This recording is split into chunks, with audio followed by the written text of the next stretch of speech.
SC/ST act में बदलाव के सुप्रीम कोर्ट के फैसले को लेकर राजनीति तेज हो गई है। राहुल गांधी समेत कांग्रेस सांसदों ने इस मुद्दे पर कल संसद परिसर में भी सरकार के खिलाफ प्रदर्शन किया। कांग्रेस मोदी सरकार पर दलित विरोधी होने का आरोप लगाते हुए कह रही है कि सरकार ने जानबूझकर सुप्रीम कोर्ट में सही ढंग से अपना पक्ष नहीं रखा। लेकिन बड़ी बात यह है कि एनडीए सरकार के 2 मंत्री और बीजेपी के दलित सांसद भी सरकार से इस फैसले के खिलाफ पुनर्विचार याचिका डालने की मांग कर रहे हैं। दलितों के सम्मान में राहुल गांधी मैदान में, दलितों के सम्मान में राहुल गांधी मैदान में। SC/ST एक्ट के तहत फौरन गिरफ्तारी पर रोक के सुप्रीम कोर्ट के फैसले के बाद कांग्रेस इसे भी केंद्र सरकार के खिलाफ बड़ा मुद्दा बनाने में लगी है।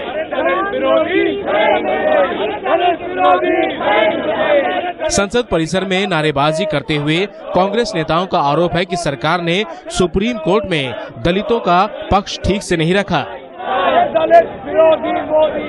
कि सरकार सो रही थी, जरूर सरकार की तरफ से कोई ना कोई उनकी तरफ से वहाँ कोर्ट में पेश होता था जो सरकार की तरफ से बातें रखता था। इनकी कमिटमेंट पर इनकी जो इनका एक बुनियादी रुख है वीकर सेक्शंस की तरफ, वो साफ नजर आता है। Rahul Gandhi wants to score a political point in every issue. Government of India led by Narendra Bhai Modi is totally against the atrocities. So will you appeal? Atrocities on the Dalits, scheduled caste and scheduled tribes. BJP भले ही कांग्रेस पर दलितों के मुद्दे पर राजनीति करने का आरोप लगा रही हो, लेकिन सुप्रीम कोर्ट के फैसले के खिलाफ विरोध की आवाजें बीजेपी के अंदर भी उठी। केंद्रीय मंत्री रामविलास पासवान से लेकर बीजेपी सांसद उदित राज तक कह रहे हैं कि सरकार को फैसले के खिलाफ पुनर्विचार याचिका डालनी चाहिए। उदित राज ने तो यहाँ तक कह दिया कि अगर सरकार ऐसा नहीं करती तो उसे इसका नुकसान उठाना पड़ेगा। बिल्कुल चुनावी नुकसान होगा, समय रहते नहीं किया गया तो चुनावी नुकसान। एक आखिरी सवाल सर कि आज प्रधानमंत्री ने जब सांसदों की बैठक बुलाई है, क्या आप इस मुद्दे को उठाएंगे, क्योंकि वो पार्टी के भीतर का एक मंच होगा?